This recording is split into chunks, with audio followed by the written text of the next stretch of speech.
Dana, you're trying to make your fans' head explode in the first month alone, man. Jones, Cormier, McGregor, Seaver, Gustafsson, Johnson, Silva, and Diaz, man. What does this tell you about how crazy and how jam-packed the entire year is going to be?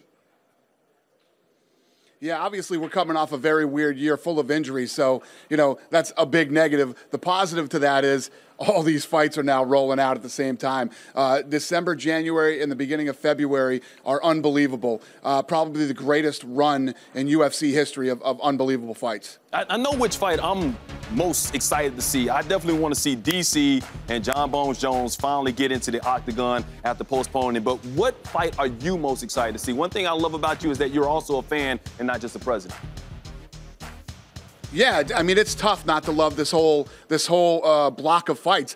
If you're a fan, the reality is these fights lead to bigger fights. The Cormier-Jones fight is a fight people have been talking about for a long time. At the same time, Anthony Johnson and Gustafsson will fight, and both the winners of those fights will match up later on this year. Then you have, you know, obviously Conor McGregor. Everybody's been talking about Conor McGregor. This kid burst onto the scene, and, you know, if he wins in Boston, and that fight is live and free on Fox Sports 1. Yes. If he wins that fight in Boston, we could be talking about a big fight with Jose Aldo. And the list goes on and on. Every one of these fights leads to a bigger fight. Anderson Silva is fighting Nick Diaz. And then Vitor Belfort and Chris Weidman will fight. Anderson Silva could fight the winner of that fight. And the list just goes on and on. All right, let's talk about a fight that could lead to a bigger fight, maybe even a championship. And talking about this year, this Saturday, fight night right here on Fox Sports 1.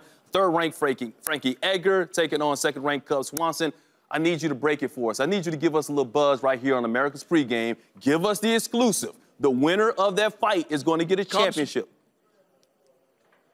Cub Swanson has been screaming for respect and for us to show him the love. He's taking on Frankie Edgar, who is a beast. Longtime world champion at 155 pounds, moved down to 145 pounds to take on Cub. And yes, if Cub Swanson wins this fight, we did tell him we will give him a title shot. There we go. Dana White has confirmed it right here. If Cub Swanson wins this fight, he will get his title fight.